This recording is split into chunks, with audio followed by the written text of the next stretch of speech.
World ক্রিকেটের যারা dominating bowling line up ছিল তারা ছিল ঠিক একইভাবে অস্ট্রেলিয়া যদি এখনকার বলি, এখনকার যারা নামগুলো প্যাট কামিন্স, হ্যাজেলউড বা স্ট্রাইক যাদের বলি, এরাও কিন্তু ওয়ার্ল্ডের এখন ডোমিনেটিং ক্যারেক্টার। সো ওই সময়ের সেরা বোলিং অ্যাটাক তখন ছিল, এখনকার সেরা বোলিং অ্যাটাক অস্ট্রেলিয়ার রয়েছে। সো বোলিংয়ের জায়গা থেকে আমার মনে হয় যে ইভেন নাথান লায়নের কথা যদি বলি, ডেঞ্জারাস স্পিনার টেস্ট ক্রিকেটের জন্য। সো আমার মনে হয় যে অস্ট্রেলিয়ার বেস্ট বোলিং লাইন আপটা এখনকার সময়ের যেটা, সেটাই কিন্তু খেলছে আমাদের এগেনস্টে। সো আমার মনে হয় যে খুব টাফ টাইম দিবে আমাদেরকে, যেটা আগেও দিয়েছিল 2003-এ, 2026 এসেও তার ব্যতিক্রম হবে না, টাফ টাইম দিবে। বাট ব্যাটসম্যানরা এখন অনেক সচেতন, এবং একটা বড় অ্যাডভান্টেজ হচ্ছে আমাদের এই ব্যাটসম্যানরা এখন তাদের সম্পর্কে জানে, আমরা কিন্তু জানতাম না, সেটার সঙ্গে কম্পেয়ার করলে আমাদের ব্যাটসম্যানরা জানে এবং অ্যানালাইসিস করার অনেক সুযোগ রয়েছে, কিছুটা আইডিয়া নেওয়ার সুযোগ রয়েছে। সো সব জায়গা থেকে আমি আমাদের বাংলাদেশ ক্রিকেটে 23 বছর যেখানে উঠে এসেছে, আমি বিশ্বাস করি আমাদের দল যথেষ্ট প্রিপেয়ার্ড হয়ে সেখানে খেলা শুরু করবে, এবং আগের চেয়ে মানে 2003-এর সঙ্গে কম্পেয়ার করলে নিশ্চিতভাবে আমরা ভালো কিছু রেজাল্ট আশা করতেই পারি। আমার কাছে মনে হয়েছে যে এখানে ড্রাইভিং স্লটে যে বলগুলো আছে এগুলো একটু কনসার্ন থাকা খুব জরুরি। মানে নর্মালি এই ধরনের বাউন্সি উইকেটে ড্রাইভ খেলা অলওয়েজ একটু চ্যালেঞ্জিং, যেখানে মুভমেন্টও বেশি থাকে, পাশাপাশি এক্সট্রা বাউন্স। সাইড শটের প্রতি একটু নজর রাখলে ভালো। আমি আসলে 2003-এর কথা বারবার টেনে আনছি এই জন্য যে আমি ওখানে যে 250 করেছিলাম, আমি যদি আপনি বোলিং আমার রানের অ্যানালিসিস করেন, সেখানে দেখবেন আমি ম্যাক্সিমাম রান করেছিলাম স্পিনের এগেনস্টে। পেস বলের এগেনস্টে আমি খুব বেশি রান করিনি, কারণ আসলে শর্টস খেলাটা খুব চ্যালেঞ্জিং ছিল।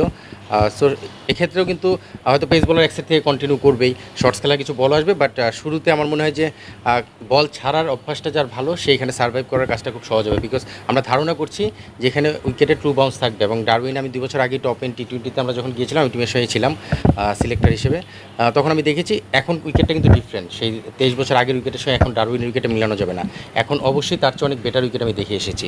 সো সেই জায়গা থেকে আমার ধারণা ট্রু বাউন্স থাকলে ব্যাটসম্যানরা যদি ছেড়ে খেলতে পারে, মানে ছাড়ার জায়গায় যদি তারা কনফিডেন্স থাকে যে আমি ভালো বলটা ছাড়বো যেটা উইকেটের উপর দিয়ে যাচ্ছে বা সাইড দিয়ে যাচ্ছে, ওই বল ছাড়ার যে বিষয়টা সেটা যদি কনসার্ন থাকে, আমার মনে হয় এটা বড় রান করা সম্ভব। আমার মনে হয় যে 5 দিন পর্যন্ত খেলা নিব, এটা চিন্তার চেয়ে বড় ইম্পর্টেন্ট আপনি যেটা শুরুতে বললেন যে ডে বাই ডে, এখানে ডে বাই ডেটা ইম্পর্টেন্ট। উইকেটটা কেমন বিহেভ করছে সেটা দেখার পরে সেই দিনটা কীভাবে আমরা ইউজ করতে চাই।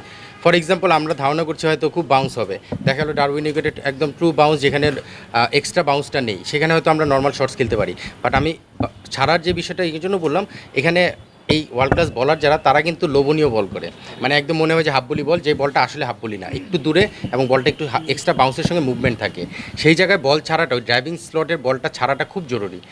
যদি আমি প্রচুর শর্টস খেলতে থাকি, টেস্ট ক্রিকেটে যেটা হয়, একটা বলার কিন্তু চায় তুমি আমাকে 3-4 মারো তারপরে আউট হয়ে যাও। সো সেই জায়গায় যদি বলার ওই লোভনীয় বলটা করে, আমরা ব্যাটসম্যানরা যদি সেই লোভটা সামলাতে না পারি, তাহলে কিন্তু 1-2-4 মেরে শর্টস খেলে আউট হয়ে যাওয়ার ভয়টা ঘটনা করতে পারে।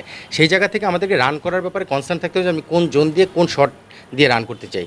মানে অ্যাটাকিং খেলা, বা আমরা যদি এখনকার ক্রিকেটের সঙ্গে দেখি দিনে 300+ রান করা, এই ক্রিকেট কিন্তু চলে এসেছে। সো সেই জায়গাটায় কোন বলে কীভাবে রান করবো বা কোন জোনটা আমি রান করতে চাই, ব্যাটসম্যানদের এটা চিন্তা করা খুব জরুরি।